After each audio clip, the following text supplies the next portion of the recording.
Nagpaalang araw mga kap, muli po yung lingkod, General Orion. Lady Orion. Lady, ano activity natin ngayon? Update po namin kayo sa paglilipatan ng aming kambingan. Tara, sama kayo. So yan mga kap, balian dito nga pala tayo sa ating manukan at fish pan na kung saan kumuha nga tayo nung upo. Pupunta ngayon tayo din sa ating paglilipatan ng kambing. Habang tatapusin muna nila yung paggagawa ng drainage doon sa ating bagong fish pan na kung saan ilalagay natin yung mga tilapia. Tara, puntahan natin yung paglilipatan ng kambing na kung saan pinapagawa natin na kung saan elevated na sila. Mapapansin nyo dito, nasa lapag sila pero doon i-elevate natin or itataas natin yung kulungan nila.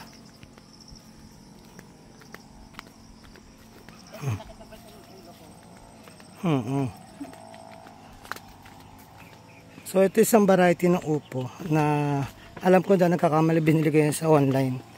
Tapos sinubukan natin kung may magsusurvive, kahit pa paano may nagsurvive. Yun nga lang, yung mga pakwan, hindi sila nagsurvive. At saka iba pang tanim. Dahil nga, ayun yung time na natuyo na o wala na mapakain sa kambing, obligadong kainin nila yung nakapaligid doon. Kaya, pati yun, nakain nila. Ibig sabihin na sa second perimeter namin yung mga damo na kinakain nila. Na kung saan, nandun din yung tinanim namin na upo at saka mga pakwan. So, si Milen na bahala. Nabahala sa aming mahiwagang upo. Okay, so dito tayo mga kap. Puntahan natin yung paglilipatan ng ating kambing. Ngayon doon nagpapalinis tayo doon para ginagrass cutter niya. Ito, para mataniman ng mga beans.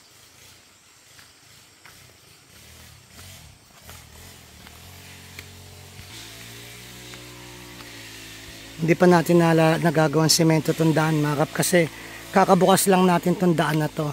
Dati umiikot kami doon, papasok dito. So naisip namin mas malamit to, na kung saan andun na yung barracks ng mga tao. Tapos yan, papunta dito para sa mga tataniman or sa kambingan. Dito malamig dahil mapuno. Tsaka malilim siya. Laki ng puno niyang kapo, taba niyan. Kupang ata yan eh. Puno ng kupang. Medyo madulas ang daan. Papansin nyo, basa.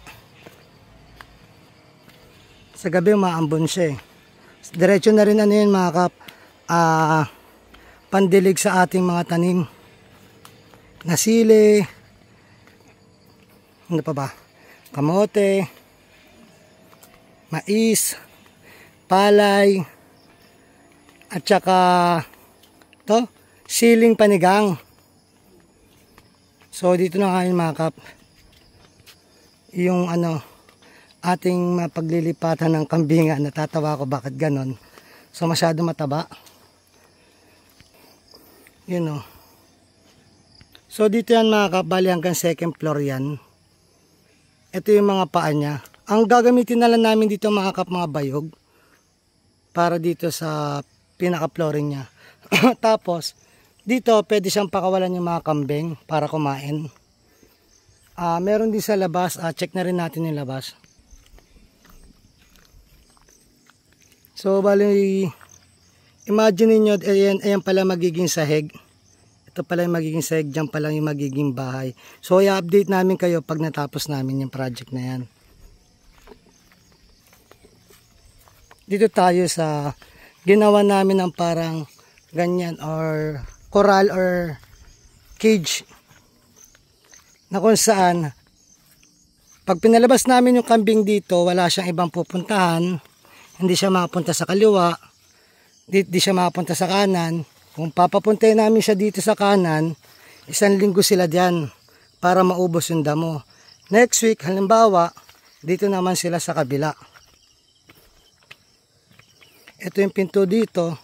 Ito naman yung pinto dyan. So next week, dito naman sila.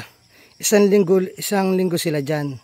1 linggo dito, makapansin yung mga kap, ilang araw pa lang pero naubos ka agad nila o nalinis ka agad nila ng ating mga kambing. So ito pangalawang linggo, tapos dito yung sa susunod na linggo. So kapag dumaan dyan yung kambing, ito yung guide papunta dyan, o kaya dito sa kabila, ito isang pinto, or dito naman siya. Diba mga kap? Sumabit ako eh. Bali dito mga kap, kung ano nakikita nyo doon na dalawa, magkakaroon din dito. Yan, hindi pa nga lang tapos, kung makikita nyo may harang na siya. So ayan na magiging update natin sa ating kambing. At magkakaroon to, na kung saan pito sana yon, isa nasa loob, 2, 3, 4, 5, tas dalawa rin dito, 6, 7. Yun. So ayan ang ating update sa ating mga paglilipatan ng kambing. Pag natapos ang bahay niya, siguro tapos na rin to. Para sa susunod na tag-init at kahit papano handa na tayo. Kasi minsan naubos talaga yung mga pakain natin sa kanila. Tama, lady? Tama. May, tama ka. Sa susunod naman mga kap, bali, ito naman gagawin namin yung kulungan ng baboy at kulungan ng mga manok. So silipin na rin natin yung ating mga mais. Hindi man tumubo lahat, pero kahit papano, may ma-harvest pa rin naman tayo dyan. Ibig sabihin, naglakihan naman siya kahit papano. Ayan, may kita nyo dito, ating mga mais.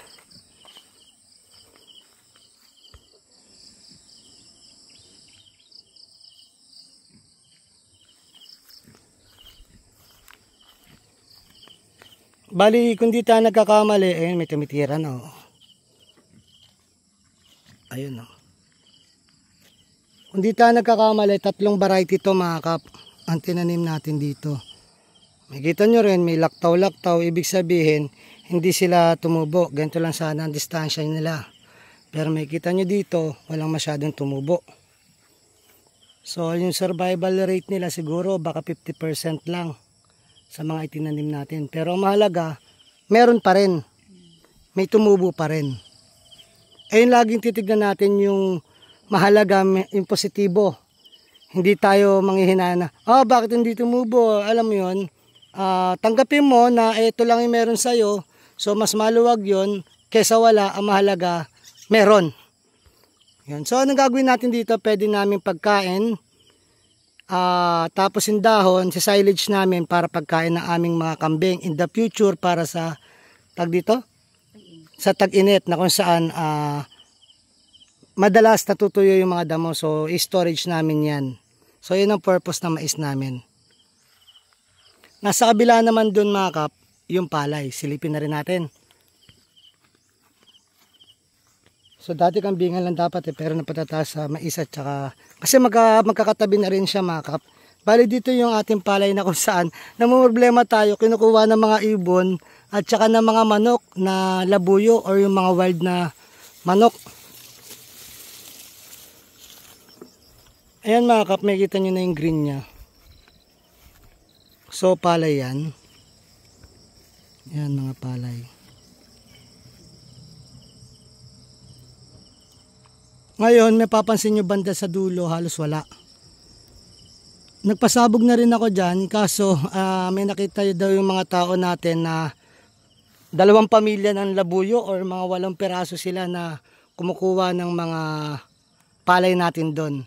So, meron pa rin mga wild na manok dito. Ayun. So, malaga, sabi ko nga sa inyo, kahit kinukuha nila, malaga, may natitira, at least napapakain pa rin natin sila. So double purpose, nakatulong tayo sa wild, ito naman ang tulong sa atin. Sabi nga, iisa lang talaga tayo lahat. Na kung saan tayo aasa sa pagkain ng palay. Yung mga ibon, kumakain din sila doon. Tapos kapag na tinanggal mo na itong palay, tapos magiging pataba na yung damo niya sa lupa pagkatapos mong i-harvest. So double yung purpose na ginagawa natin dito. So kailangan lang talaga natin makiisa sa nature para turuan niya tayo. Muli po inyong lingkod, General Orion. Lady Orion. Nataos puso po nagpapasalamat sa inyo na walang sawang panonood sa aming mga video at live. na sana po gabayan kayo ng Panginoon, sampunan yung mga pamilya, na sana po humingi tayo ng gabay sa Kanya, sa isip, sa salita at gawa, upang magampanan natin tungkulin natin dito sa mundong ibabaw, na naayon sa Kanyang mga kagusto at mga kailingan. Muli po, maraming salamat. God bless.